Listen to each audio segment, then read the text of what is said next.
Okay, so today's daf is Daf Kuf Yud Gimel and Bava Basra Zilim Prachenu Kol Beis Yisrael and Asuna Batzar V'Shivya.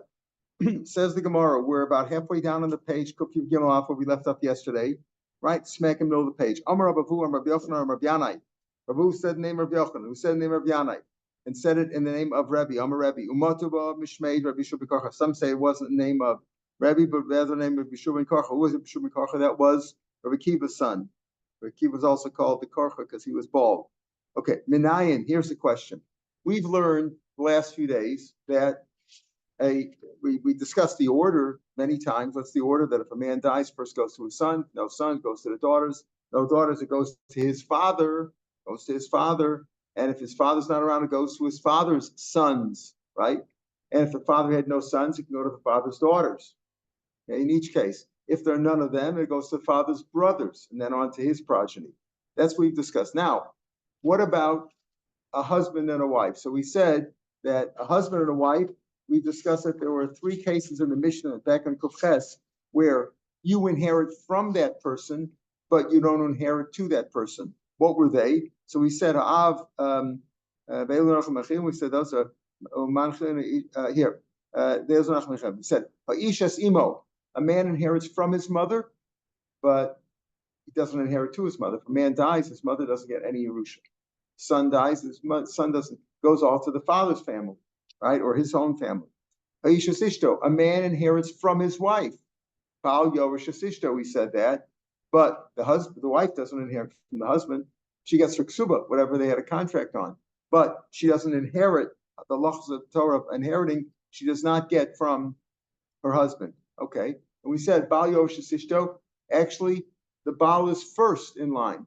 You asked that yesterday, right? The Baal is first in line. We'll see that in Rashbam today. He mentions it specifically. We'll see later on in the Gemara. We'll talk about it. But a man inherits his wife, and a man inherits from his mother, but it doesn't work in reverse. A mother does not inherit from the son, and a wife does not inherit from the husband. And when we say that if a woman dies, her husband's first in line before her own children. We learned that a daughter or a son takes precedence always. When it's a son or daughter, son takes precedence. Takes from the mother, just like you inherit from your father, you inherit from your mother. But a mother does not inherit from a child. Okay. Now, when we say that, and we said that a husband inherits from his wife, what is that? All the rules of Yerusha? Not necessarily so. What do we mean by that? Let's say you have Reuven is married to Leah, okay, and Leah's father is make up a name, Yekusiel, okay. Leah's father is Yekusiel. Now, when Leah dies, who's going to get her inheritance? Her husband, right? Her husband's going to get an inheritance. Okay. However, the husband doesn't always get the full inheritance. What do we mean by that? If Yekusiel died, the father of Leah, died and left whatever he left to Leah, assuming he had no other sons. He had no sons. Leah had no sons, right? It's really Lavan, right? Lavan, that's right. Father of Leah. Let's say he's Lavan, right? So Lavan was the father of Leah. So when Lavan died, let's say he had no sons, Basuel, all those other people were gone, and left no progeny, and everything went to Leah. Now, when Leah dies, who gets her Yerusha? Her husband, right? Her husband. If there's no husband, who would it go to? Her children. Reuven, right? Reuven, good. Okay. So let's say Leah died before her father. This is all preamble because this is the case we're going to discuss here. Let's say Leah died before her father. Okay, Leah died before her father, and then her father died. And again, she had one son, Reuven, and there was nobody else involved, right? There was nobody else involved. Oh, there was a son. So besides the son Reuven, she had a husband. Who was her husband? Yaakov, right? Okay. So Lavan died, and then Leah died. If Leah died, then her husband would get everything, right? Everything that she had. Let's say, though, she predeceased her father. She died first. And then the father died. Then Lavan died. Who would get the Yerusha? Reuven would get it. Why not Yaakov? We said Baal Yorshas Ishto. Baal Yorshas Ishto. Listen carefully. Let's take a different case. Let's say you had grandfather, father, and son, right? And the father died. The father died first. Then the grandfather died. Who gets the Yerusha? The grandson. It goes down to the grandson. Even as the father inherits his father, the grandfather, bekever, so to speak, while he's dead already, gets the Yerusha and goes on to his son. But it doesn't work that way in the case of a husband. What do we mean by that? That when the middle person died in the middle, so he never got the Yerusha because he died before. So that Yerusha was a potential. It was ra'ui. He was fit. In other words, the father was fit to get the inheritance from the grandfather, but he died first. Okay, so he died first. And then the grandfather died. The grandson still gets the Yerusha. Even though the father never got it. It was potential. He should have got it, but he never got it. It's like we always talk about a case of a Bechor. A Bechor doesn't get Baroy Kumas. What do we mean by that? Bechor gets a double share, right? Let's say there were two sons. Son number one, son number two. And son number one was the Bechor. And the father died. The father died and left $100. Now, if the Bechor was not, if there was no Bechor, if the two sons, one and two, neither one was a Bechor. Let's say they had an older sister, right? What would happen to the $100? They each get $50. Okay, but if there's a Bechor, what happens? You take the whole $100, divide it into three, $33 a piece, and the Bechor gets 66 and 2/3, and the other one gets 33, right? However, let's say when the father died, he didn't leave $100. He left nothing. But later on, after he died, they found an uncle died and left the father, who was dead already, the $100. He left him the $100. The father died, he didn't have the $100. He got the $100 after he was dead. After grandfather. Then that's called potential. The father had the potential to get $100, but he didn't have it. He wasn't in possession of it when he died. In that case, the Bechor doesn't get a double share. He gets 50, he splits it 50-50. Even though he's a real Bechor. Because the rule is Ein a Bechor no to Baroy Kuba Mufsik. Now we're going to say, the Gemara is going to say, a husband has the same rule as just like a Bechor doesn't get his double share in the potential. The husband, even though he's first in line to inherit from his wife, he only gets what's there at the time that she died. Any potential that came later on, he doesn't get a share in that. So in this case, if Leah died before her father Lavan died, and then Lavan died and left a big estate or a small estate, makes no difference, then the husband wouldn't get it. Even though Yaakov is the husband of Leah, he wouldn't get it. We go to the child, to his son Reuben, the child of Leah. You understand? That the husband would not get the potential estate. He only gets the real estate that's there at the time that the factual estate that the woman was in possession of, that the wife was in possession of at the time of her death. What's bothering you, Michael? No, I'm trying to think of your bubbles where you trace the connections. Okay, we're going to talk about that too. That's I think what you're referring to is what we're going to talk about later on. Let's say I'm getting ahead of myself. We'll come to that in a minute. I don't want to confuse you. Let's deal with this case. We're back in the Gemara. How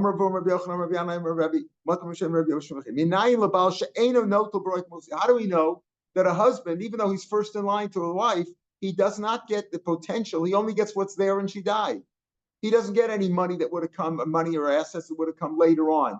Like, let's say she had a father or a grandfather who died, and she would get that stuff. She's in line to get that stuff. The husband wouldn't get that.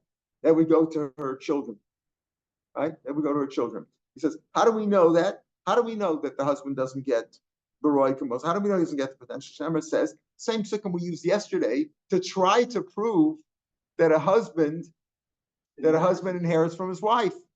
Because Skuv Havlad es Yair, Skuv gave birth to Yair, but he lost from Mishlosh. I mean, he had 23 cities, Beretz like Gilad. Now, how did he get those land? How did Yair have land that did not belong to his father Skuv? Elam Alamich and also Skuvisha. Tell you what happened. Skuv married a woman, Umesa, and she died while those who would give her an inheritance, let's say her father or her grandfather, her uncle, whatever, she died before them. Umesu Moshe, and then let's say her father died, the Yarsha Yair. Who would go to the Yerusha? Would go to the grandson Yair, not to the husband Skub. Yes, Skub was married to a woman, and she died while her father, let's say, was still alive. The one who would give her the ligator, the teste, or whatever they call that, we give it to. She died before her father died. Now, when her father died, if the husband gets the Yerusha of the wife, he should get it. No, he only gets what was there at the time that she died, not what comes on later on. And that's how you say, how did Skub have something Yair didn't have? Did he? If Yair, I mean, how did Yair get land that his father didn't have? Now, yesterday we asked about that, and we said, well, maybe he bought it. Maybe he bought the land. You know, we that was a good kasha. But he uses this as a proof to say that the husband only gets the estate of his wife that was there at the time that she died. If she was in possession of it at the time she died. If it came on later on, like her father or grandfather died and left her Yerusha, he doesn't get that. That would go to her other heirs, her children. So again, Minayin l'skub. So Minayin l'Yair shelo yoskev. How could Yair have land that Skub his father didn't have? Malamet shenasa Skub isha married a woman who meisa b'chai mersh, and she died before, let's say, her father died. Then her father died. Yarsha Yair. Yair got it. So that why would Yair get it? Why wouldn't Skub get it? Skub was the son-in-law. Skub was the first in line to collect from his wife's estate. The answer is he didn't get it because it wasn't there at the time she died. It only came later on. Therefore, it went to her son, not to her husband. Bomer, another pasuk, the same pasuk we had yesterday with Elazar and Pinchas. Elazar ben Aaron Mace. Elazar died by Ikbur, and they buried him. Right, they buried him in the share of Pinchas. Right. What did the pasuk say? And yesterday's daf, for the day before we quote the Hebrew. So we give us Pinchas, and the pasuk goes on. It doesn't show it here, but Rashbam brings it down 5 lines from the bottom of the page. Rashbam, may I share? Because Asher Nitan Lo Bahar Ephraim. It says, "We give us Pinchas." It was given to him in Har Ephraim. That's what the pasuk says. How did Pinchas have land that his father didn't have? The same thing. Elazar married a woman, and she died before her father died. Then her father died, and the Yerusha came to her, but she was dead already, so it didn't go to her husband because it wasn't there at the time she died. And the Yarsha Pinchas, and Pinchas, who was Elazar's son, he got the Yerusha. My Omer. What do I need the second pasuk for? How do you know Yair got it from his mother or from his grandfather, let's say? How do you know? Maybe he married himself a woman and she died, the Yarsha. Maybe he himself got it. You know how he got land that his father didn't have? We said yesterday, maybe he bought it, or maybe he married a woman and she died and he inherited her, because we're learning now. We've established yesterday that a husband inherits his wife, and he inherits his wife before anybody else. He's first in line, except there's a little clause here now. He only gets what's there at the time of death, not later on. So maybe the pasuk of Yair and Skub is no good because maybe Yair got the land himself from his own wife. Talmud Lomer Belaz ben Aaron Mays. Why do we have that a second pasuk? It's really a pasuk in Chumash versus a pasuk in Tanakh. He died. We said maybe Pinchas got it because he's a Kohen and he got it as a gift that was given to the Kohanim, the Chorah Chorabim. Beno. It says by cover or so, we give us Pinchas Beno. Beno, Hashanit Lo Bahar Ephraim. So it says Beno. Why did it say Beno? Why did it say Beno? We know Pinchas was the son of Elazar. Why is Beno? Nachla Haruyulo V'Yarsha Beno. To tell you, it really should have gone to whom? To Elazar. Why? Because he was the husband of his wife, whatever his wife's name was, right? He was the husband, should have gone to him. But instead, it went to his son. Why? Because it wasn't there at the time that she died. It only came later on. Rashbam says here, so these are both psukim. You can argue, and you can say also, he got it from his wife. Maybe Pinchas got it from his wife. But these are proofs, l'chora proofs, that a husband does not get in the potential. Now take a look at Rashbam. Rashbam says, Baroy, Roy Rashbam, the first of the widest lines, about 10, 12 lines from down the page. Like we said, if a man's wife died and then her father died afterwards, it was potential, it was fit for her to inherit it, had she been alive. Right? Husband doesn't get that, only her other relatives. Either her children would inherit her. If it's no children, it would go to her father. Because a son does get the Yerusha from the grandfather. This gets into the next topic that we're going to see on tomorrow's daf, rather on Friday's daf. On Friday, we're going to learn this daf, but we'll take a look at the Mishnah. Just look at the Mishnah on Kuf Tesvav in 2 days, because we're going to learn it b'feirush shantim, but for those who are in Chutz La'aretz won't hear it live. Seder Nachlos Kaf. Take a look at the Mishnah on Kuf Tesvav. What's the order of Nachlos? Ish Kiyom, so a man dies abandoned, he doesn't have a son. Obviously, son comes first. Then that's what's Nachso Lebito. Ben Karam Labas. A son always comes before a daughter. In any case, Kol Yotzei Yirechu Shel Ben Karam Labas. This is what I want to point out. This is what you meant, Michael. Anybody who comes out of him is before the daughter. What do we mean by that?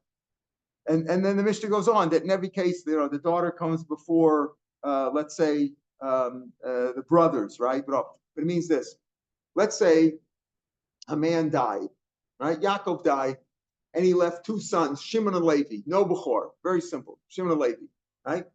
Shimon had children, and Levi did not have any children. Let's just assume that. Now, Shimon had children, and he had grandchildren and great-grandchildren, right? Your grandchildren. Now, but he was dead. He was dead. He was dead at the time. In other words, Shimon had died, and when the father Yaakov died, Shimon was already dead. His children were dead. His grandchildren were dead. But he had a great-granddaughter. He left a you can go as far as you want, a great-great-granddaughter. She gets the same share as Levi. You understand? Yaakov died, right? But his son, he had 2 sons, Shimon and Levi. Shimon was already dead. Shimon's children were dead. Shimon's grandchildren were dead. Shimon's great-grandchildren were dead. There was a great-great-great-granddaughter, whatever you say. That granddaughter gets Shimon's share, even though he's dead, and all the way up. And she splits the $100 that Yaakov left. Yaakov died, left $100. Shimon gets half, $50, and that great-great-granddaughter gets the place. Why? Because she takes the place of her great-grandfather, who was Shimon, who gets an equal share. That's maybe what you mean. In other words, she's the same way. A lot of these questions came up in real cases. We had a case in my wife's family with this kind of a thing too, for Yerushas and the Shoah and all this kind of stuff, that money was left, and it turns out that even if there's a great now means this. Let's say though Shimon and Levi had a sister Dinah. Dinah gets nothing, right? She's a sister. Shimon and Levi split the $100 that the grandfather left. Shimon's dead, it goes to his children. Shimon's children have the same rights as Shimon himself. That's what I want to point out from that mission. Maybe that answers what you were thinking about. In any case, let's get back to the Rashbam on Kuf Yud Gimel Amud Aleph on our daf. So it's like Musik, right? Yerusha Shi Muchzek is the 3rd line of the wide lines. Yushi Muchzek is Par Kodem Yisasa. If she had it in her possession, then the husband gets the full share, right? How do we know it's son? You might think, right, that the husband, since the husband comes before the son in a Yerusha. If a woman dies and she has a son and a husband comes first. Bal Yom Shizishto. Vachanami, I'm reading in the 4th line of the wide lines in Rashbam, the widest lines. Vachanami, Kshemesa, when she died, B'achkach Nafel Yerusha, when her father died after her, Yaktimat, maybe also the son should come first. The Kal V'chomru, Kivan, Shibamakam Benu, Kodem Lito, B'muchzik, since when there's a father, when there's a husband and a son, the husband comes first, is to take what's there at the time done. But Ro'i Nami, even though when she died, she didn't have it yet, her father had not died, maybe also he should get Kal V'chomru Miben Sheres Broi. Since a son gets even the potential, right? The son gets the stuff of his grandfather, even though his mother died and then his grandfather died, he's still in line to get the Yerusha. So he gets that. And still, if there's a husband there, since when the wife had this possessed stuff, when the wife and the mother, and she's a wife and a mother, when she died and she had the stuff, who comes first? The husband, even though there's a son. So you might say, just like when he comes first, when the stuff is there, when the stuff is not there, and the son would get it, the husband should also come first. That's what you might say. Right? And he says, Rashbam goes on the next line,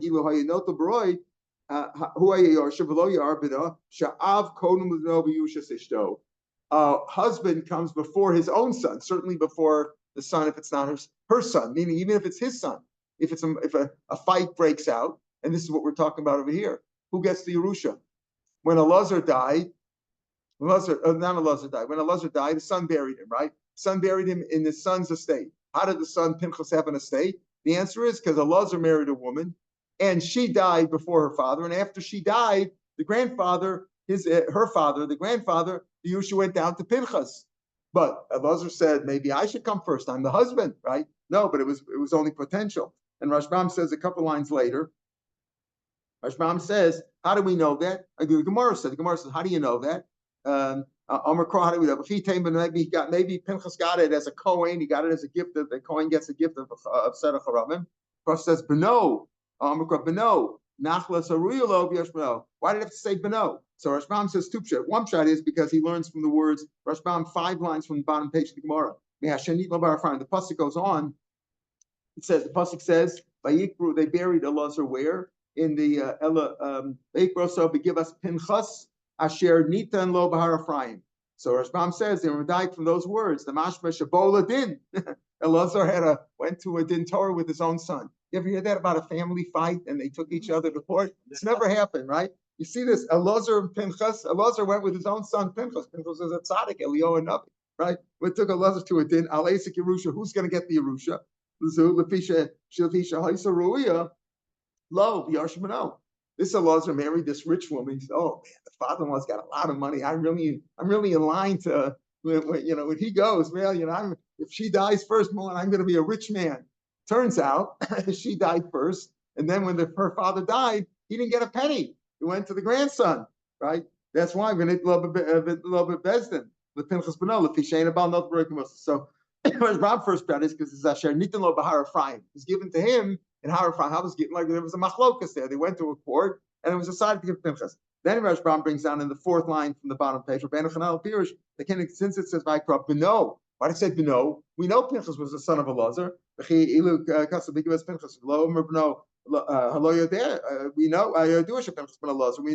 Pinchas was the son of Elazar. Why did it say Beno?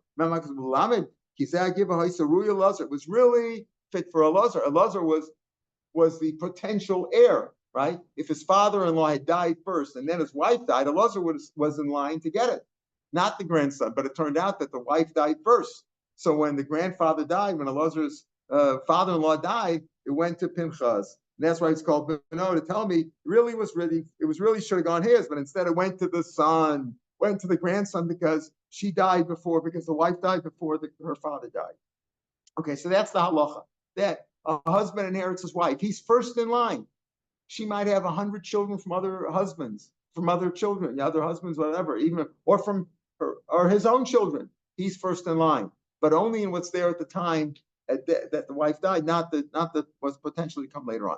Then the next case was, so we said the Mishnah said there were 3 cases in which you inherit from them, they don't inherit from you. You inherit from your mother, but your mother doesn't inherit from you. You inherit from your wife doesn't inherit from you. U'bnei achos, and you inherit from your aunt. Bnei achos, meaning the sons of the sister of your mother.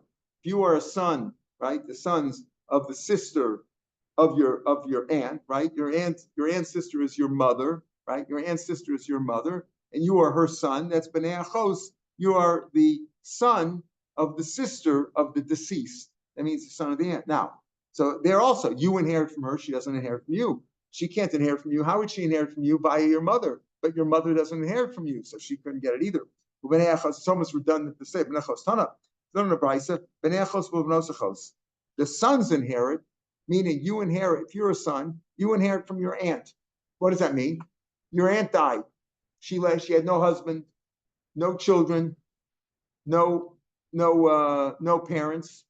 Who would it go to? To her sister. Her sister, your mother, was also dead. So it comes down to you. Okay, if you're a son. So the Bride says you're a son, not if you're a daughter.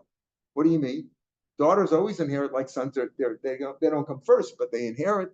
It says, so what do you mean? Right, Rashbam on the base now. She gets an inheritance from her mother, like we learned. A daughter inherits from mother. In fact, the only reason you know that a son inherits from the mother, is because we learn up from the fact that the daughter inherits from Matos, right? The daughter inherits from the Matos. Remember the pasuk? We had it several times. We had it on back on Kuf Yud Aleph. So you see that she inherits from her mother, and therefore she would inherit from her aunt the same way. Wherever a son inherits, the mother inherits too. Rav Sheshes like Kadem. doesn't really mean that she doesn't inherit. Of course, a niece inherits just like a nephew. A niece would inherit just like a nephew, except nephew comes first. Because as we said, like we'll see that in the Mishnah also on Kuf Tesvav, the Mishnah we started looking at before. Then I said the person's progeny collects just like that person, but in every case, the son comes before the daughter. So in the case I said before, where Yaakov died, left $100 to Shimon and Levi, but Shimon was already dead a long time, and he had a great granddaughter, so she would get the same share that Levi would get. However, if he left a great granddaughter and a great grandson, what would happen? The great grandson would get everything because the son comes before the daughter in every case. A boy comes before the girl. Amrav Sheshis, Lekadam. Tani Rav Shmuel Bar Rav Yitzchak, Kamed Rav Huna. The Yorash, okay, the pasuk he talks about the Yerusha by Balsafka, it says, right, the main lo ben goes to the daughter, and no daughter goes to the brother. We stick the father in there from Yerosh, and then from Yerosh. But at the end it says, it goes to Karov, the Yorash Osa, and that Karov will get it. Now, in each case, it says, Ve'em lo ben goes to the bas. Ve'em lo bas goes to the ach. Ve'em lo ach goes to the karv. It always says vav there. So he says like this, Yorash, even the last one, it says, Makish Yerusha Shniel Yerusha Shana. All these Yerushas, he says the second one versus the first one, he really is quoting the last one. The Yorash is going after he already mentioned the son, the daughter, the brother, the uncle, and all that. Each case it says vav. And there's a hekesh between all of them because it says vav. It connects it. Hekesh means they're connected. They're that it's connected. So it's either connected in the same pasuk or the vav between each case connects them. Here the vav connects them, and we connect the first case, the second case to the first case. It really means we connect all the cases. Ma Yerusha Rishona Ben Kanal. That's just like in the first case we said. If there's no son, it goes to the daughter. The son always comes for the daughter. Af Yerusha Shnia. In the other cases also, let's say it's going to a brother, right? The brother comes before the sister.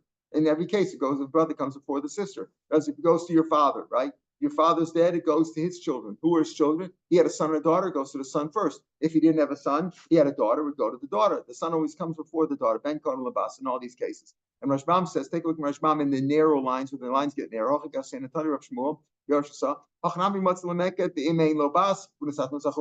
have said that also. It says he could have brought that case down. That's really the second one. After the son and the daughter comes the brother. But that's the order of the pasuk, even though we know the father comes first. Ela Sefer the Kulmaki, that's the last one, because it says V'Yarshas Avakoshke and Yerusha Shniya V'Shlishas. All the other ones, the Samchel Yerusha Rishona, Yerusha Shniya, Yerusha Rishona Aksuva Tchila, the Kodem Zachol Yarshin Shaben Kodol Chol Yarshim Shabolim. The son always comes first in all cases except the husband, right? Chol Yarshim Shabolim. Son always comes first. Makish Ve'emein lo bas. Rashbam says Ve'emein lo achim V'chein Kulam B'vav Mosel and Yerushan. So therefore, we say in all the cases, wherever the Yerusha is, a son always comes before the daughter. So in the case I told you before, so it's interesting. These are, we had it in this family. I said that there were, the grandmother died in Auschwitz, and she had 10 children, boys and girls. And my wife's grandmother was the oldest of those children. But then when there was some Yerusha, because somebody died without children, etc., and it got divided up among the family, the truth is, it goes up to the grandfather and then down to the children. And then when it goes down to children, only the brothers get, not the sisters. Okay, so the Mavatra and all that, they can give it up, but it always goes to the son. The son takes precedence over the daughter. Tani Rav Bar Chanina, Kamed Rav Nachman. He learned the following brayso in front of Rav Nachman. It says, now this pasuk is written where? Beginning Kiseitse by the Bechor, Ben Asnua, right? It says B'yom Anchilo Esbanav, B'yom, during the day. And the day that you divide up the inheritance. B'yom Atamapil Nachlos, you only divide up an inheritance during the day. B'yatamapil Nachlos B'layla. You don't divide it up at night. What do you mean by that? You could only get it. Remember, an inheritance works Torah the split second the man dies. Doesn't have to wait for probate, it works automatically. The Torah gives you the order and works as soon as death happens. That's it. So he says, you could only inherit from a person if he died during the day. His sons only inherit him if he died during the day. It says, The Yom the time that he dies, if he died during the day, is that what you mean to say? If he died during the day, the kids inherit him. If a man died at night, can you say something that's ridiculous? That's what you seem to be saying. But during the day, you can give an inheritance to your son, then you divide it up. At night, you don't divide it up. What do you mean? You mean to say that if a man dies at night, his children don't inherit him? Who does it go to? The mayor? It says, Dilma din nachlas. You're talking about the din, meaning when the case has to be adjudicated in a court. Because sometimes you have to decide, like Pinchas and Elazar, they went to court, Ben Abbas, etc. Right? So when you have to decide those things, that's done during the day. The Tanya, at the end of that, when it tells you the order of inheritance, after the Moshe came with the complaint and he told them all that, it says, it'll be a statute of judgment. What does that mean? The parsha proclaimed the whole parsha. Kula liostin is a case of a judgment, meaning that it all has halacha like a court, and the rules of court apply. What does that mean? Number one, that a court case, when it comes to money case, we're not talking about capital case, we're talking about money matters, it can only be started during the day. You can't convene a court over a financial matter at 11 o'clock at night. You can't do that. It has to be started at night. The verdict can be done. If it carries over into the night, the verdict can be rendered at night, but it has to be started during the day. In case of Alvashkulios din, like it's a real case of judgment. Now, before we even get to that, I want to point out that we have both. He says both psukim are necessary. He says how do we know? In other words, he's telling you that this is a regular mishpat to tell you that giving an inheritance is as a regular mishpat. You might think maybe it's a special case. It's family court. It's not a regular financial court or something like that. It goes to family. No, it's a regular judgment. And you see from this is the source that judgments have to be started during the day. Financial cases have to be started during the day. It's biyom anchilas banav, and it says chukas mishpat. So he says biyom anchilas tzrich din biyom, and chukas mishpat tzrich l'rabuye. Rashbam says before the lines get very wide. Kol shar nachlos din. Other nachlos also. Right, the high biyom anchilo iri elabeben of the lechut. The biyom anchilas banav is talking about a son inheriting from his father, the bechor. So maybe only that case is telling you. But when he says the chukas mishpat tells you, no, just like your biyom anchilas banav is start during the day, it's a mishpat. All mishpatim of financial cases start during the day. And Rashbam goes on, and the first of the very wide lines, Rashbam says, "V'afina nami minayu l'chol dinei mamanos lios dan and chilas biyom kenachalas." In other words, number one, we're teaching you that nachla has a din, as a regular mishpat, because it says the chukas mishpat, and just like here by nachla, it says by Yom, in the case of the poor getting his share, by Yom, teaches you that all cases of din and mamanas also have to be started during the day. This is the source that din and mamanas, we'll see that in Sanhedrin from the next Masechet, that have to be done during the day. We'll put Rav Yehuda back in the Gemara, 4 lines from down on the page. Rav Yehuda, Shlosha, shenichnasu lebakar sachola. 3 people went in to visit a sick man. Man was dying, and they went in. Now, if he called them in as witnesses, I want you to be witnesses to what I'm going to say now. I'm dividing up the Yerusha, the estate, the way it is, right? And we're talking about, let's say he didn't give away everything, because if he gave away everything and then he survived, then the whole thing is invalid, right? But if he gave away, let's say, kept some stuff for himself, and he said, "This is how I'm dividing up everything," it's like he was dictating a will. If he called them in as witnesses, then they're witnesses. There can't be a court. Ratzu Kosvin, if they 3 just went in, they didn't go in intentionally to as witnesses. They just went in to visit him, and he started telling them about how he's dividing up. He's giving Reuben this much, Shimon this much. He's giving this much to the shul, whatever he's giving away. Ratzu, because if they want, they could write it down and act as witnesses, because they could then come and testify in court that this is what he said. Or they could act as judges and say, okay, this is the paskin. That's the final verdict. There's nothing that people cannot come along now and contest that, because they were judged. They were judges. They could be judges or they could be witnesses. You see, a witness cannot change to be a judge. But if you were judges originally, let's say 3 judges saw a murder take place. They don't need witnesses to tell. There was, let's say, Adam and there was Asra. They gave them witnesses. And they saw it take place, they can render the verdict there. Of course, if it's a murder, you can't have 3 people, you need 23 judges. But let's say it was some other financial transaction that they saw themselves. Rashbam uses the words, Lo Teh Shmiya Gedola Maria. You don't need witnesses, they saw it themselves, right? So they could either be judges or they could be witnesses, whatever they choose.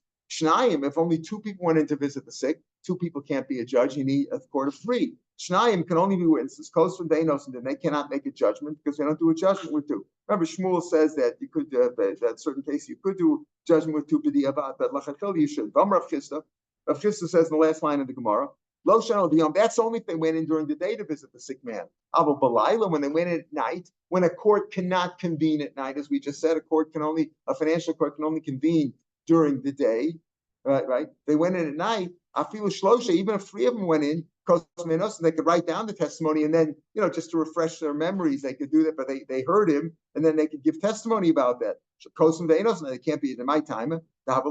Because if they came in at night, they can't be a court, and therefore there can only be Adam. Once they're a witness cannot become a judge in that same case. Doesn't mean they can never be judges. They can't be in the same case. And Rashbam brings down because it's based on Va'amdu Ashnedam Lifnei Adayana Lifnei Hashem Hainu Lifnei Adayanan Hashmin Kard Sarach Lahayit Shnaim Lifnei Adayanan Aval Adam and Chos V'Yashman. In other words, you need two other people. If judges did not act as judges, they happen to be witnesses, they cannot be judges. They cannot turn out to be judges themselves. Other people have to be witnesses in front of them, unless they saw it at a time when they can convene their court. If three people saw a financial transaction take place, and they could be the judges right then and there, because they don't need to be witnesses. They don't need witnesses because, again, Lote Shmiya Gedol Mriya, hearing about it cannot be greater than seeing it. They saw it themselves. But once they were witnesses about it, and how were they witnesses? Because they saw it take place at night, and therefore they couldn't be judges during the day. Then they're only witnesses, and they cannot become judges on that case. So maybe that's what you meant. This goes back to the dialogue. Rav Rachanina said, for Rav Nachman, only during the day you can divide up a Nachla, not at night. And the says, what do you mean? You mean that if only guy dies during the day, his heirs receive the Yerusha in the format that the Torah describes? Otherwise, if they die at night, they don't get it. Does that make any sense? Maybe you meant that a judgment of an inheritance case, the probate, what we call probate, the probate must start at least during the day. That's what you mean, because it says and it says mishpat. So Ibn teaches me day, and Chukas Mishpat teaches me that the order of inheritance is also a regular mishpat. And therefore, mishpat also has to be during the day, just like we said, this case of coming into a shivmera who's dying and he's dictating his will. If they come in during the day, they can be judges right there. Or if they choose, they could be witnesses, but they could be judges. Come in at night, they can only be witnesses, and therefore they would have to testify in front of other dayanim to validate the case. Maybe that's what you meant. Amar lei, Saina Chanami, Rabba Bar Chana answered, Ein Hachanami Kamina. That's what I meant when I said that Hayom B'Shchus Barav. It doesn't mean that we're not talking about with the time when the man died. We're talking about when you had adjudicated a case about who is, who gets the Yerusha. That can only be started during the day, like any other cases, like any other financial cases. Tomorrow's Yantiv. Tomorrow's Daf is Daf Kuf Yudal. That'll be in the podcast. And for the benefit of those in Chutz La'aretz, if they want to listen to the Shiur before Yantiv, because they have 2 days of Yantiv, we'll put up Kuf Tesvav also from 15 years ago, and Shabbos is Daf Kuf Tes Zayin, and in Mitzvah Hashem here locally in Yerushalayim, we'll learn again on Friday, Bezrat Hashem, and we'll have a fresh Kuf Tesvav. We'll pick it up from Kuf Tesvav, right? Tomorrow's Daf is Kuf Yudalid. We'll start on Kuf Tesvav, assume from the top of the page, and actually, I think the Kuf Yudalid and the Tate takes you to Kuf Tesvav all the way to the Mishnah on Kuf Tesvav. But we can maybe start. We'll see before. We'll see how that works out. But it should be. I think the Tate takes you to the Mishnah on Kuf Tesvav, and we will learn during the entire Chol Hamoed. We'll learn 20 minutes earlier, 20 minutes later rather, 20 minutes later, because we're going to daven 20 minutes later. And therefore, we'll start every day during Chol Hamoed at 5:40, including Shana Rabbah, 5:40 every day. And then after Yontif, meaning a week from Friday, we'll go back to our regular time. Chag Sameach l'kulam. Chag Sameach. Regards to everybody.